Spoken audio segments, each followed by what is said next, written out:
जय हिंद। स्वागत सभी का सभी देखने सुनने समझने वाले विद्यार्थियों शोधार्थियों का। आज का वीडियो उन सभी ऐसे देखने सुनने समझने जाने वाले लोगों का जो विद्यार्थी हैं या शोधार्थी हैं, कॉलेज में हैं या फिर यूनिवर्सिटीज़ में हैं। जी हाँ, कॉलेज में हैं या आप यूनिवर्सिटीज़ में हैं या कॉलेज या यूनिवर्सिटी से पास आउट हो चुके हैं, लेकिन आपका इंटरेस्ट यदि कला में, इतिहास में, आर्कोलॉजी में, इस टाइप के विषय में है, यदि आप थिएटर के हैं, फिल्म के हैं, नाटक के हैं, एकेडमिक के हैं, प्रबंधन के हैं, क्रिटिसिज्म के हैं, यदि आप आर्ट के हैं, इतने सारे मैंने आपको 14 विषय पढ़कर बताए। यदि आपका संबंध इसमें से किसी से भी है तो इस वीडियो को देख लीजिएगा, क्योंकि भारत की ललित कला अकेडमी की तरफ से निकली है छात्रवृत्तियां। जी हाँ, निकली हैं छात्रवृत्तियां, एक नहीं दो नहीं बल्कि 8 क्षेत्रों में। और 8 क्षेत्रों के लिए यदि आप करना चाहते हैं आवेदन, 1 साल की है छात्रवृत्ति, 20,000 रुपये प्रति माह आपको प्राप्त होगा यदि आपका सिलेक्शन हो जाता है। इस छात्रवृत्ति के लिए पूरा प्रोसेस में कंप्लीट आपको समझाऊंगा। योग्यता, विषय, एज, डेट और कैसे करना है आवेदन, जरूरी दस्तावेज, ये सभी जानकारी इस वीडियो में मिलेगी। और रजिस्ट्रेशन फीस कितनी है वो भी बताऊंगा। और यदि आप छात्रवृत्ति बीच में ड्रॉप करते हैं, अधूरी करते हैं, छोड़ देते हैं, तब क्या होगा उसके बारे में भी बात करेंगे। वेबसाइट पर जाइएगा, वेबसाइट पर जाकर फॉर्म को करिएगा डाउनलोड करने के बाद उसको भरिएगा, भरने के साथ इंपॉर्टेंट डॉक्यूमेंट्स उसमें लगाइएगा, वेरीफाई कर दीजिएगा और बाय पोस्ट एक एड्रेस पे आपको भेज देने हैं दिल्ली में। एड्रेस आपको डिस्क्रिप्शन बॉक्स में मिल जाएगा। तो इस 1.5 मिनट के इंट्रोडक्शन के बाद अब चलते हैं मूल विषय पर। छात्रवृत्ति का नाम है, शीर्षक जो दिया गया है, ललित कला अकेडमी छात्रवृत्ति योजना 2021 और 22। ठीक। दूसरी चीज, यदि आप 21 से लेकर 35 वर्ष के बीच के हैं, यदि आप 21 से लेकर 35 वर्ष के बीच के विद्यार्थी हों या शोधार्थी हों, बॉयज हों या गर्ल्स हों, कोई फर्क नहीं पड़ता है, इस छात्रवृत्ति के लिए अप्लाई कर सकते हैं। क्योंकि जैसे ही 21 वर्ष की बात आती है तो 21 वर्ष में आप पीएचडी तो कर नहीं पाएंगे, ना ही एमफिल कर पाएंगे, एमए शायद कुछ विद्यार्थी कर लें। तो इसीलिए 21 से लेकर 35 वर्ष के बीच की यदि आपकी आयु है, चाहे गर्ल्स हैं या बॉयज हैं, इस छात्रवृत्ति के लिए अप्लाई कर सकते हैं। पहली चीज समझ लीजिए। ठीक। और यदि सिलेक्शन होगा तो मैंने आपको बताया कि 20,000 रुपये प्रति माह आपको दिया जाएगा और आपको साथ ही साथ में महीने में 1 या 2 छुट्टी भी मिलेगी। 12 महीने की छात्रवृत्ति है। 12 महीने की छात्रवृत्ति में 36 छुट्टियां आपको प्राप्त होंगी, इस बात का ध्यान रखिएगा। और सुबह 10 से लेकर शाम को लगभग 6 बजे तक आपको कार्य करना होगा। कार्य कहाँ करना है, संस्थान का एड्रेस सब आपको बता दूंगा। अब सवाल उठता है कि छात्रवृत्ति किस चीज के लिए दी जाएगी। ठीक, पहले मैं इंग्लिश में कुछ शब्द बोल देता हूं, फिर उसको हिंदी में आपको बता दूंगा। ठीक है। स्कल्पचर, पेंटिंग, क्रमिक, graphic, art history, art criticism, art management, art curation and documentation. कुछ को इंग्लिश समझ में आई होगी, कुछ को नहीं आई होगी, उसके लिए हिंदी कर देते हैं। पहला, मूर्ति शिल्प, चित्रकला, सेरेम्स, ग्राफिक्स। 4 हो गई। कला इतिहास, कला आलोचना, कला प्रबंधन और कला का संयोजन और प्रलेखन। अब इस चीज को समझिए कि छात्रवृत्ति किस क्षेत्र के विद्यार्थियों शोधार्थियों को मिलेगी और आपको क्या काम करना है और किस किस क्षेत्र का काम करना है इस छात्रवृत्ति को प्राप्त करने के दौरान। यदि आप मूर्ति कला से परिचित हैं, ठीक, मूर्ति कला होती है कि भारत में कई प्रकार की शिल्प कलाएं होती हैं, उसमें से एक कला मूर्ति कला भी है। स्थापित कला से ही निकली है मूर्ति कला। यदि आप आर्ट के विद्यार्थी हैं या आप थिएटर के विद्यार्थी हैं, नाटक के विद्यार्थी हैं, लिटरेचर के विद्यार्थी हैं, आर्कोलॉजी के विद्यार्थी, तो आप मूर्ति कला से परिचित होंगे। तो मूर्ति कला और चित्रकला के क्षेत्र में यदि आपकी रुचि है, रुचि रखते हैं, कुछ काम करना चाहते हैं रिसर्च के पॉइंट ऑफ व्यू से, तो आप इस छात्रवृत्ति के लिए अप्लाई कर सकते हैं और इसमें से किसी भी एक क्षेत्र का चयन कर सकते हैं अपने कार्य को करने के लिए। तीसरा क्षेत्र है सेरेमिक्स, सेरामिक्स। ये इंग्लिश का है, कुछ संबंधित मुझे जानकारी ज्यादा नहीं है, लेकिन आर्कोलॉजी टाइप का काम होता है इसके अंदर। समझिए ग्राफिक्स। ग्राफिक डिजिटल वर्ड का शब्द है और डिजिटल के साथ साथ टेक्नोलॉजी से इंक्लूडिंग और कनेक्टेड वर्ड है। ठीक है, यानी कि शब्द है। तो इसमें काम जो भी हमें प्रबंधन करना होता है, किसी भी, चाहे मूर्ति कला हो, चाहे शिल्प कला हो या आर्कोलॉजी का कोई स्थापित स्थान हो, उसको हम डिजिटल रूप में, ग्राफिक्स रूप में कैसे आप भविष्य के लिए सिक्योर कर सकते हैं, प्रबंधन कर सकते हैं, उसको लेकर काम होगा। एक और फील्ड है कला इतिहास। कला यानी कि आर्ट, आर्ट जैसे हम बोलते हैं ना फाइन आर्ट, तो ऐसी कला जैसे कि मैंने बताया ना कि भारत में कई प्रकार की ऐतिहासिक इमारतें होती हैं। ऐतिहासिक इमारतें के साथ साथ मूर्तियाँ होती हैं। कई प्रकार की सभ्यताओं की जब खुदाई होती है कि खुदाई के दौरान कई सभ्यताओं के निष्कर्ष मिलते हैं। सिंधु सभ्यता हो, मेसोपोटामिया हो, नील हो, नहीं जो विश्व की अन्य सभ्यताएं हैं, तो उन सभ्यताओं की खोज में जो ज़मीन का खगोल वैज्ञानिक जो खुदाई करते हैं उसमें जो चीज़ें मिलती हैं ना, उसका अध्ययन करना, कला से संबंधित कईयों के, जैसे कि हड़प्पा की जब खुदाई होती है तो बहुत सी सिक्के मिलते हैं, मूर्तियाँ मिलती हैं, वस्त्र मिलते हैं, शस्त्र मिलते हैं और भोजन पकाने के कई कई प्रकार के तकनीकें मिलती हैं। तो उस प्रकार की कला का संरक्षण संवर्धन कैसे कर सकते हैं उसका एक विषय है। ठीक, कला आलोचना। कई लोग कहते हैं कि क्रिटिसिज्म करना सही नहीं है, लेकिन बिना क्रिटिसिज्म करे, बिना आलोचना करे आप किसी चीज को सही और गलत साबित नहीं कर सकते हैं। कोई अगर ये कहता है कि नदियों के किनारे सिंधु घाटी की सभ्यता प्राप्त होती है, कोई कहता है कि नहीं नागरीकरण सिंधु सभ्यता का मेन केंद्र था, कोई कहता है कि नहीं सिंधु सभ्यता का मेन केंद्र कृषि था। तो इस प्रकार की जो आलोचनात्मक रचनाएं, टिप्पणियां, वेबिनार, सेमिनार होते हैं, यदि इस प्रकार का कुछ आप लिख सकते हैं, प्रबंधन कर सकते हैं, तो इस प्रकार के कार्य में, और इसके लिए आपको हिंदी का, हिस्ट्री का, आर्कोलॉजी का, लिटरेचर का, थिएटर का होना जरूरी नहीं है। आप किसी भी फील्ड से हो, लेकिन आर्ट्स के हों, कॉमर्स के हों, साइंस के हो, कोई फर्क नहीं पड़ता, अप्लाई कर सकते हैं। क्योंकि ये मत समझिएगा आप लोग अप्लाई करते वक्त कि मैं तो बायोफिजिक्स का हूं, मैं बॉटनी का हूं, मैं जियोलॉजी का हूं, मैं भूगर्भ विज्ञान का हूं, तो मैं अप्लाई, ऐसा नहीं है। कहीं नहीं लिखा है छात्रवृत्ति में कि ओनली फॉर आर्ट्स के बच्चे अप्लाई करेंगे, ओनली फॉर साइंस को। ये केवल इन क्षेत्रों के लिए बात कर रही है जो क्षेत्र मैंने आपको बताए, मूर्तिकला, चित्रकला, शैलेंद्र, ग्राम आर्ट, यानी कि कला इतिहास, कला आलोचना, कला प्रबंधन, कला का संयोजन और प्रलेखन। इस क्षेत्र में यदि आपकी रुचि है, आप किसी भी फील्ड से हो, कोई फर्क नहीं पड़ता है, अप्लाई कर सकते हैं। और एक चीज आप ये मत समझिएगा कि मेरी पढ़ाई लिखाई रेगुलर से हो रही है या प्राइवेट से हो रही है या डिस्टेंस से हो रही है या ओपन लर्निंग से हो रही है या एनआईओएस से हो रही है या इग्नू से हो रही है या किसी भी डिस्टेंस माध्यम के मोड से हो रही है, कोई फर्क नहीं पड़ता है। आपके पास यूजी, पीजी, एमफिल जो भी डिग्री है अप्लाई करिएगा, इस बात का ध्यान रखिएगा। ये मत समझिएगा कि मैं रेगुलर में नहीं हूं तो अप्लाई, ऐसा नहीं है। Without regular, distance, SOL, NIOS, IGNOU कोई भी अप्लाई कर सकता है। लेकिन भारत का नागरिक यदि आप हैं, भारत के नागरिकता का पहचान पत्र, प्रमाण पत्र आपके पास है, तो ही अप्लाई कर सकते हैं आप। इस बात का ध्यान, पहली शर्त है भारत का नागरिक होना जरूरी है इस छात्रवृत्ति के लिए। ठीक है, हम कला में थे, कला की आलोचना से बात आती है अब इसका इतिहास।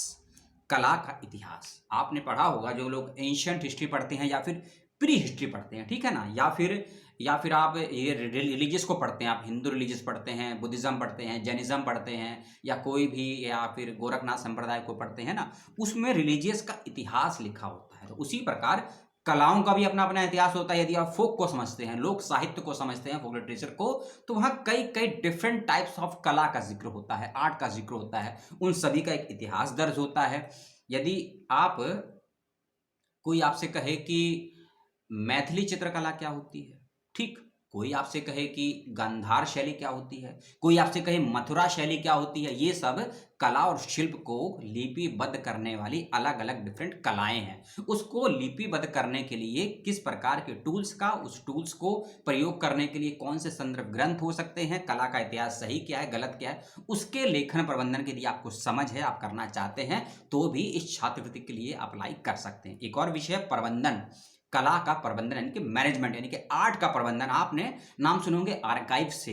भारत में टोटल 8 से 12 आर्काइव्स हैं, जितनी मेरी समझ, सबसे बड़ा दिल्ली में है, उसके बाद राजस्थान के जयपुर में है। इन अभिलेखागारों में, कला के संस्थानों में दिल्ली में 2 है, ये राष्ट्रीय अभिलेखागार है और इंदिरा गांधी राष्ट्रीय कला केंद्र है, और तीसरा नेशनल म्यूजियम है। ठीक है, और इन तीनों जगहों पर आपको भारत की बहुत सी कलाओं को देखने को, छूने को और स्पर्श करने को मिलेगा। यानी कि आंखों से देख भी सकते हैं, हाथों से स्पर्श कर सकते हैं, और देखने का मतलब दृश्य में चित्र भी हैं और विजुअल्स भी हैं। तो इन कलाओं का जो प्रबंधन किया गया है, जो मैनेजमेंट किया गया, उनको रिकॉर्ड्स को मैनेज किया गया है। इस प्रकार के यदि आप कला करना, आप काम करना चाहते हैं, करना चाहती हैं, क्योंकि जो बच्चे हिस्ट्री के हैं ना, खासकर एंशिएंट हिस्ट्री के हैं, और खासकर जो बच्चे फील्ड वर्क की फील्ड में, खासकर सोशल वर्क की फील्ड के, एजुकेशन के, स्टैटिक्स के, इकोनॉमिक्स के हैं, या अडल्ट एजुकेशन, उन बच्चों को समझ है कि डेटा कलेक्शन को करने के बाद उसका मैनेजमेंट कैसे करते हैं। यदि आप इस प्रकार के कोर्स से संबंधित हैं तो इस फेलोशिप के लिए जरूर अप्लाई कीजिएगा। और बहुत इंटरेस्टिंग है ये काम, क्योंकि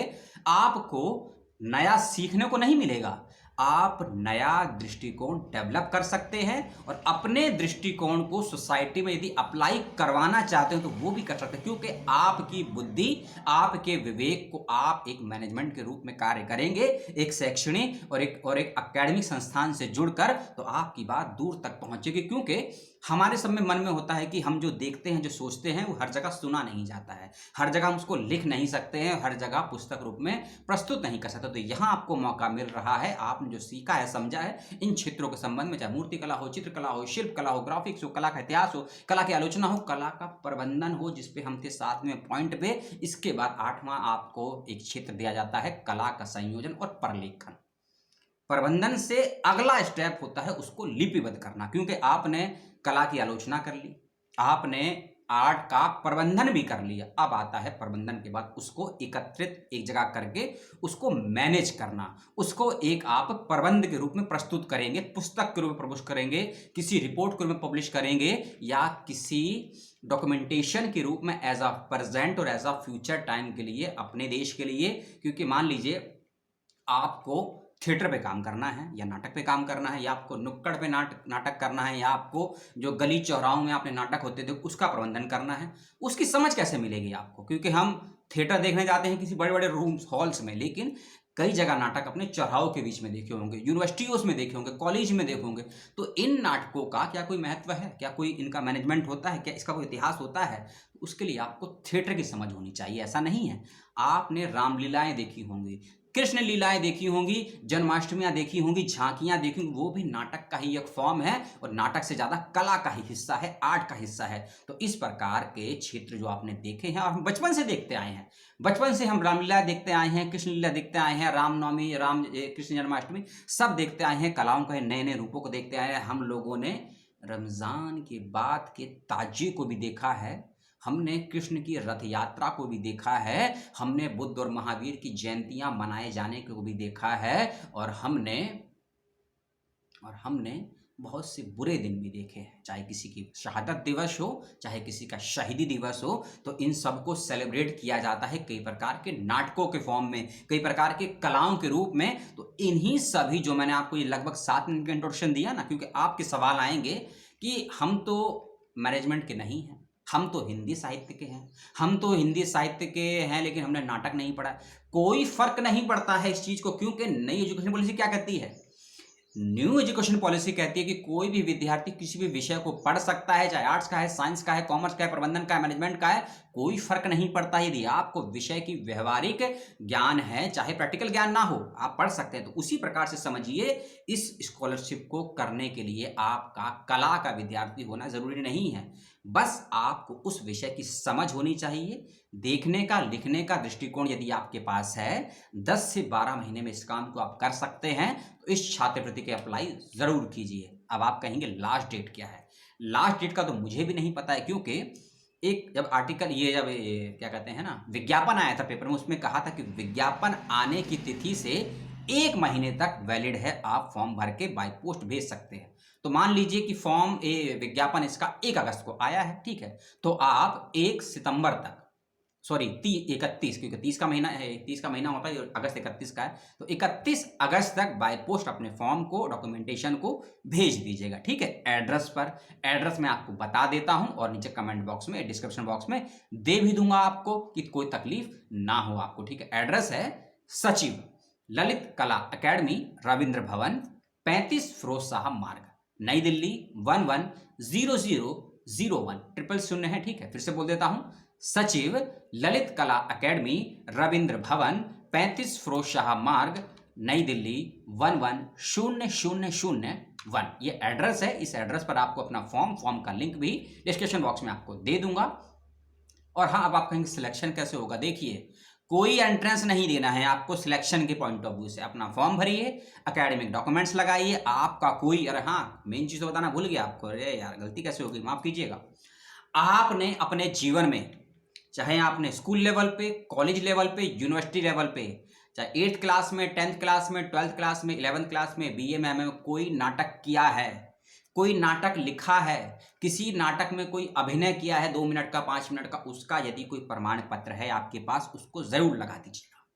आपने यदि कोई रिसर्च वर्क किया है प्रबंधन के क्षेत्र में, हिस्ट्री के क्षेत्र में, आर्कोलॉजी के क्षेत्र में, उसका यदि प्रमाण पत्र है उसको भी लगा दीजिएगा। तीसरी चीज, यदि आपका कहीं कोई रिसर्च पेपर पब्लिश हुआ है, कोई आर्टिकल पब्लिश हुआ है, चाहे वह किसी जर्नल में पब्लिश हुआ हो, किसी मैगजीन में, किसी मासिक पत्रिका में, किसी त्रैमासिक पत्रिका में, किसी अर्धवार्षिक पत्रिका में या किसी अखबार में आया है, तो उसकी कटिंग, उसका फोटोकॉपी भी अटैच कर दीजिएगा। इसके साथ साथ यदि आपने किसी संस्था में इस प्रकार का कार्य किया है 1 साल तक, 2 साल तक, 6 महीने तक, 1 महीने तक, और यदि उसका प्रमाण पत्र है, प्रूफ है, तो उसको भी लगा दीजिएगा फोटोकॉपी, और सभी को सेल्फ अटेस्ट कर दीजिएगा। ठीक है। अब कुछ और चीजें समझ लीजिए। आप इस छात्रवृत्ति योजना को क्यों भरना चाहते हैं, ठीक है ना, कि आप इस छात्रवृत्ति योजना को क्यों भरना चाहते हैं, आपका क्या उद्देश्य है, क्या आपको प्राप्त होगा और क्या आप सोसाइटी को दे सकते हैं, इन 4-5 पॉइंट्स को आपको 10 से 15 लाइनों में लिख कर देना है, लगभग 150 से 300 वर्ड के अंदर, कि आप इसको क्यों करना चाहते हैं, क्या आपका उद्देश्य है, क्या आपको लाभ होगा, क्या सोसाइटी को लाभ होगा इस छात्रवृत्ति को करने के बाद, करने के दौरान, उसको आपको लिखना है 10 से 15 लाइनों में, यानी कि 150 से 200, 250 वर्ड में आप इसको लिख के भेज दीजिएगा। ठीक है। इसके अलावा जैसे कि मैंने बताया, आपकी अगर कोई पुस्तक पब्लिश हुई है, ठीक, कोई पुस्तक पब्लिश, चाहे वो थिएटर की हो, कला की हो, इतिहास की हो, आर्कोलॉजी की हो, ठीक है, या डॉक्यूमेंटेशन को लेकर हो, प्रबंधन को, यदि कोई किताब पब्लिश हुई है आपकी या आपने संपादन किया है, तो उस किताब का मूल सार 1000 से 1500 शब्दों में लिखकर आपको भेजना होगा, यदि आपकी पब्लिश हुई। यदि नहीं हुई है तो कोई फर्क नहीं पड़ता, इस बात का विशेष रूप से एज का ध्यान रखिएगा। 21 साल कम से कम अप्लाई करने के लिए, और ज्यादा से ज्यादा 35 वर्ष यदि इसके बीच में है आप, तो अप्लाई कीजिए। बॉयज हैं, गर्ल्स, एक चीज और, आप मैरिड हैं, अनमैरिड हैं, कोई फर्क नहीं पड़ता है। आप यदि दिव्यांग हैं, विकलांग हैं, पीडब्ल्यूडी हैं, कोई फर्क नहीं पड़ता है, अप्लाई कर सकते हैं। आपको हिंदी आती है, अंग्रेजी आती है, बंगाली आती है, मैथिली आती है, कोई फर्क नहीं पड़ता है। यदि जो भी काम करना है आपको, अरे हाँ यार, मैं कैसे भूल जाता हूँ, भुलक्कड़ हूँ, बता देता हूँ। 6 इसमें ऑफिस या डिपार्टमेंट या जोन बनाए गए हैं, जहां आपको कार्य करने के हिसाब से बांटा जाएगा अलग अलग। ठीक है। चेन्नई है, नई दिल्ली है, लखनऊ है, कलकत्ता है, भुवनेश्वर है। चेन्नई, नई दिल्ली, लखनऊ, कलकत्ता, भुवनेश्वर, 5 ही है। ठीक है। और जैसे कि चेन्नई है, चेन्नई में किस किस राज्य के बच्चों को शामिल किया जाएगा, तमिलनाडु, केरला, कर्नाटक, आंध्र प्रदेश, तेलंगाना, पौंडीचेरी, गोवा, महाराष्ट्र और लक्षद्वीप। लक्षद्वीप समझ रहे हैं, भारत का है हिस्सा, अंडमान निकोबार लक्षद्वीप तक के बच्चे अप्लाई कर सकते हैं, ये विशेष बात समझिएगा। अब आते हैं नई दिल्ली में कौन कौन से राज्य के बच्चों को शामिल किया जाएगा। दिल्ली है, उत्तराखंड है, पंजाब है, हरियाणा है, हिमाचल प्रदेश, जम्मू एंड कश्मीर, जम्मू भी है, कश्मीर भी है, और पंजाब का बगल में उसकी राजधानी चंडीगढ़, चंडीगढ़ बीच में शामिल है। फिर आता है लखनऊ का क्षेत्र, लखनऊ में किस किस राज्यों के बच्चों को शामिल किया जाएगा, उत्तर प्रदेश है पूरा, यानी कि लखनऊ राजधानी उत्तर प्रदेश की, यूपी है, राजस्थान है, गुजरात है, दमन एंड दीवा है, दादर और नागर हवेली। दमन, दीवा, नागर, दादर, हवेली सारे के सारे केंद्र प्रशासित ये क्षेत्र हैं, आप सभी जानते हैं। कोलकाता, कोलकाता में किस किस राज्यों को शामिल किया जाएगा, पश्चिम बंगाल, मेघालय, मणिपुर, आसाराम नहीं, आसाम, अरुणाचल प्रदेश, नागालैंड, त्रिपुरा, सिक्किम, मिजोरम, अंडमान निकोबार के द्वीप समूह। ठीक। भुवनेश्वर, ओडिशा, बिहार, मध्य प्रदेश, झारखंड, छत्तीसगढ़। अब देखिए भुवनेश्वर वाला एरिया है ना, ये कला के लिए मक्का है। मक्का में उस मक्का की बात नहीं कर रहा हूँ जो इस्लामिक या मुसलमानों का पवित्र स्थान है। मक्का का मतलब है यदि कला में काम आपका इंटरेस्ट है, कलाओं के इतिहास में, कलाओं के प्रबंधन, तो ये क्षेत्र के लिए आपको हर सामग्री मिलेगी, और उसके अंदर और उत्तर प्रदेश और मध्य प्रदेश के अलग अलग है। तो यानी कि उड़ीसा, बिहार, मध्य प्रदेश, झारखंड और छत्तीसगढ़ के बच्चे जरूर अप्लाई कीजिएगा इस छात्रवृत्ति के लिए। सिलेक्शन आपका नसीब, आपकी मेरिट वो भी भूमिका होगी। और हाँ, मैंने कहा है ना, कोई एंट्रेंस नहीं होगा, कोई इंटरव्यू भी नहीं होगा, ना ही कोई एंट्रेंस, ना ही कोई इंटरव्यू। तो आप सोच रहे होंगे सिलेक्शन कैसे होगा, जुगाड़ से होगा। भैया ये तो मुझे भी नहीं पता है। ठीक है। ये मत सवाल कीजिएगा कि आपने अप्लाई किया है कि नहीं। मैं जॉब करूं कि बच्चों को पढ़ाऊं कि हर जगह अप्लाई करूं, संभव नहीं है। इसीलिए 2 क्षेत्रों से अच्छा है एक ही क्षेत्र में 2 क्षेत्रों का काम कीजिएगा। इस वीडियो में इतना ही। तो ललित कला अकेडमी की छात्रवृत्ति है, अप्लाई कर दीजिएगा। रजिस्ट्रेशन फीस आपको देनी है, नहीं देनी है, उसके लिए आपको एक नॉटरी जैसे बोलते हैं ना, उसका एक टिकट लगाना होगा आपको। ठीक है। बाकी चीजें आपको डिस्क्रिप्शन बॉक्स में, देखिए लाइट चली गई पीछे के बैकग्राउंड में, लाइट चली गई है। थोड़ा सा उजाला लेकर आते हैं, ये उजाला लाए, हमने खिड़की का पर्दा हटाया, इसको समझिए। ठीक है। तो फॉर्म को करिएगा डाउनलोड, मैंने नीचे लिंक दे दिया है, वेबसाइट का लिंक दे दिया, फॉर्म का लिंक दे दिया। रूल्स एंड रेगुलेशन का 16 पेज का पीडीएफ फाइल का लिंक है, 8 पेज हिंदी के हैं, 8 पेज अंग्रेजी के हैं, उसको ध्यान से पढ़ लीजिएगा, समझ लीजिएगा, जानकारी मिल जाएगी। और कोई मेरे लिए सुझाव, कोई सवाल आपका हो तो कमेंट बॉक्स में छोड़ दीजिएगा।